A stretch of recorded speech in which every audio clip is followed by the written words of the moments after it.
Once again, taking a live look at this hour over the Israel-Gaza border, as we do have a lot of developments here. A top Houthi rebel telling the Iranian state news agency that Yemen will turn into a, quote, graveyard for U.S. forces. Ali al-Qawam quoted saying, quote, after this aggression, Yemen will turn into the graveyard of the Americans and they will leave the region in humiliation. U.S. and British forces have launched 2 waves of airstrikes against Houthi-controlled sites, striking dozens of targets. And those strikes are in response to weeks of attacks by the Houthi rebels on commercial vessels in the Red Sea.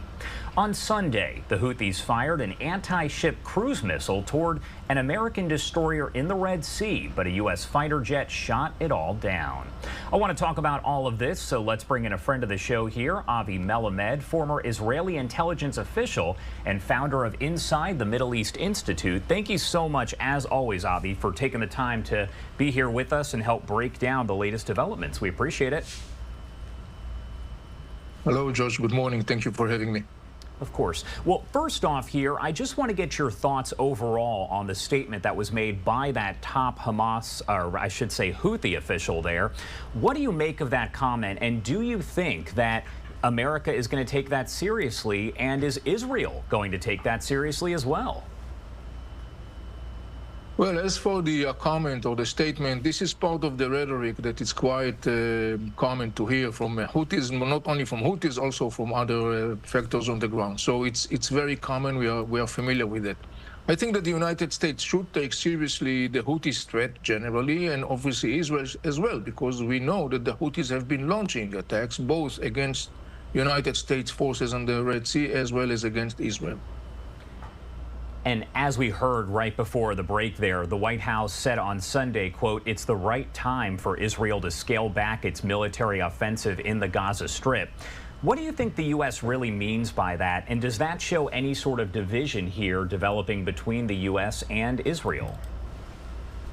I don't think so necessarily. I think that what we see is actually the transportation or transforming, to the second phase of this war, where it was very clear from quite a long time now that Israel has to scale up to scale back the volume, sort of speaking, of the military campaign, and instead of that, basically what we're going to see is more and more precise, very pinpoint Israeli operations on the ground, particularly as we talked about the areas of Khan Yunis in the center part and southern part of Gaza Strip, where it is estimated that major Hamas leaders as well as the hostages are being kept.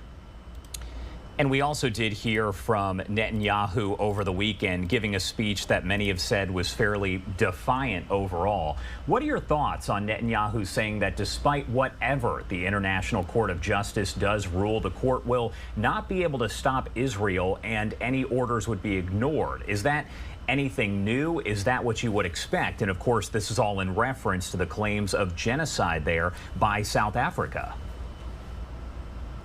Well, I think Netanyahu is mostly here interacting with the Israeli public opinion. I think it's important to understand that right now Israeli public opinion is focused on 2 major issues. One is to bring back the hostages, and the other thing is to topple down Hamas rule in Gaza Strip. There is a consensus wall-to-wall within Israel regarding that.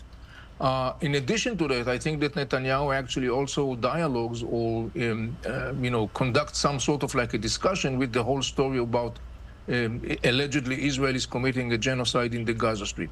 But in the end of the day, I think it's mostly about the inner situation, the inner, I would say, mood of the Israeli public opinion and Israeli public realm vis-a-vis that issue of the war with Hamas. We know that Hezbollah has launched some rockets, some missiles there over at northern Israel, and one of them actually hitting a home, killing 2 people, a mother and son, just yesterday. A lot of people are under the impression that the Iron Dome can intercept all of these rockets, missiles that are being fired toward Israel. And I guess this is kind of a reminder that that is not the case. Not all of those rockets are intercepted. That is correct. In that specific incident, we are talking about actually an anti-tank missiles that was launched from quite distance. These are distances of like 5 or 6 miles distance. and that's the specific missiles that hit the house. The Iron Dome is not designed to deal with such kind of missiles. The Iron Dome is designed to deal with rockets, which is a different kind of weapon. And so you're right, the Iron Dome does not provide a 100% proof seal for all kind of military challenges. The New York Times reporting that the CIA has a task force that is now looking into the whereabouts of Hamas leaders, the hostages, all of that. Does that show a deeper U.S. involvement in all of this?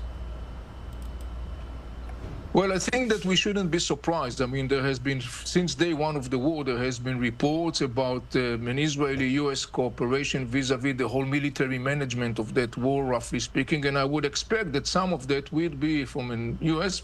perspective, would be a more proactive U.S. participation in context of gathering intelligence and sharing intelligence. So I think that this is part of this cooperation that we have been witnessing since day one of this war.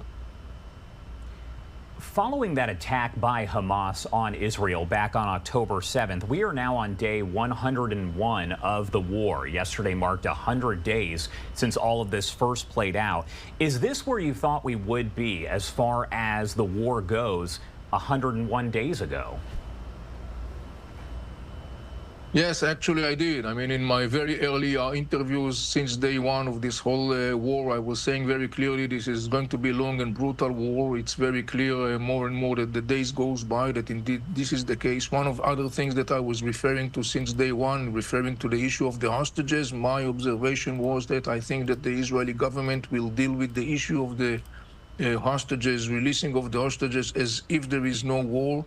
And at the same time, Israel will fight that war as if there are no hostages. And I think that today, 100 days into this whole war, we still see that this observation is very valid. I think that to a large extent, those two components are going to be with us for a long period of time ahead. I want to talk a little bit about the capabilities of some of these groups, because we have Hamas, Hezbollah, the Houthis. How do they all compare as far as their strength, their capabilities here, when you compare Hamas to Hezbollah and then over to the Houthis as well?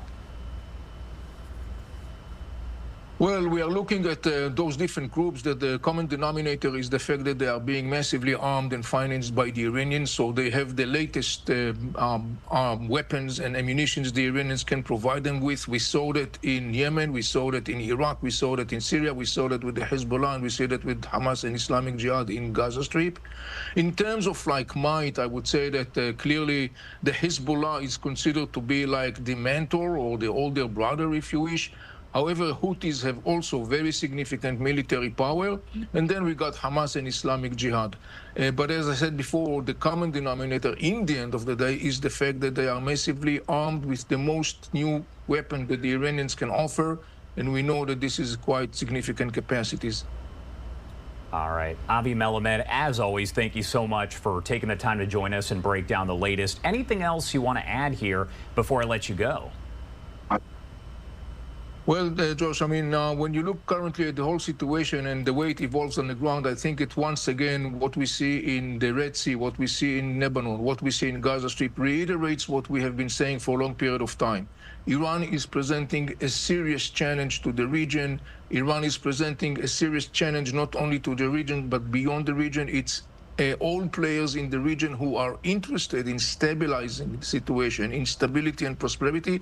It's the interest of all those players, Israel, Palestinians, our major Arab players, to make sure that Iran will not be able to continue and to destabilize the situation.